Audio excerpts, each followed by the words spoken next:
Good morning, everyone. We're continuing here in the words of the Chavetz Chaim in the Sefer HaMitzvos HaKotzar. Today is Mitzvahs Loisah, say the negative commandment, Kuf Ayin Vav 176. Shaloi legaleach Paas haroish. You're not allowed to cut off the Paas, the Paos, which means the hair, or round off the temples that are on your head. Shenemar, like it says, Loisah Kifu Paas Roishechem.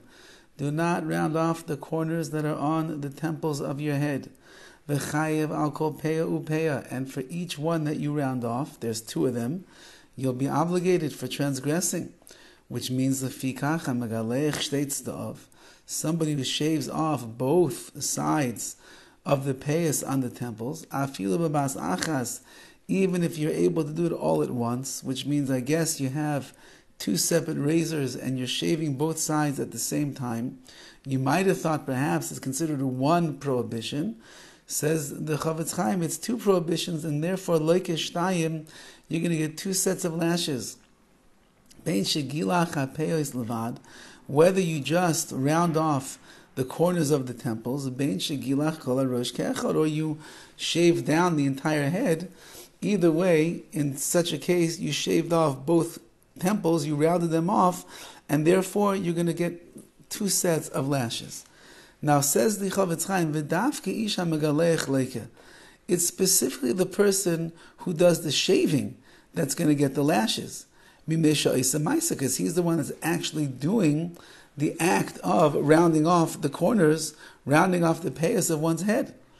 Aval hamiskaleach eino leike, but the person who is getting shaved down, what did he do? He's just sitting there doing nothing. So why should he get punished? He doesn't get punished. Elim kain siya leha, unless he helped the megalech, he helped the one that's shaving, shave his temples better.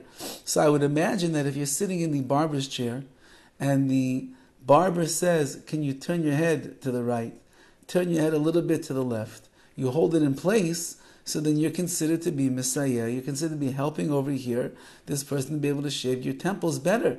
And then you'd be included in that prohibition as well. So therefore, a person who's going to get a haircut, not only does the barber have to be careful, but the person sitting in the barber's seat has to make sure that they're giving him a haircut that abides by halacha.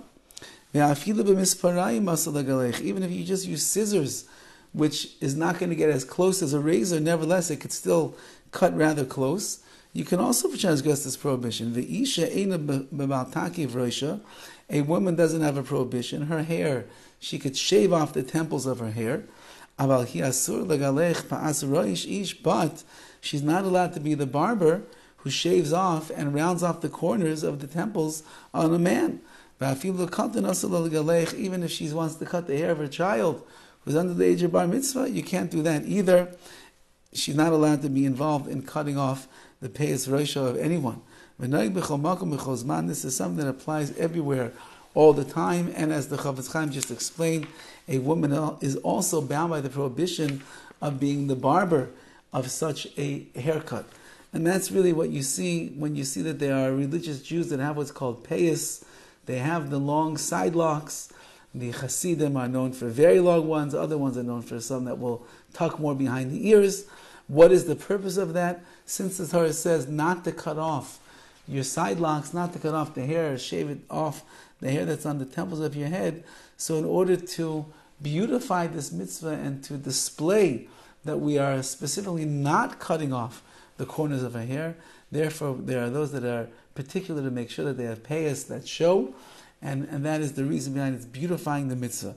But in any event, getting a haircut is not a simple endeavor, and you must know the halachas of the haircut in order to make sure that when you go to supercuts or your barber down the street who has no idea what he's doing halachically, if he's a Jew, you run the risk of himself and yourself of transgressing. And if he's not a Jew and he doesn't understand what he's allowed to do on your hair and not allowed to do on your hair, and you end up moving your head around in one way or another to get that close shave that you want on the sides of your head, you will be the one that is in trouble over here because you have now transgressed the prohibition of cutting off the Paos Roshai on your head.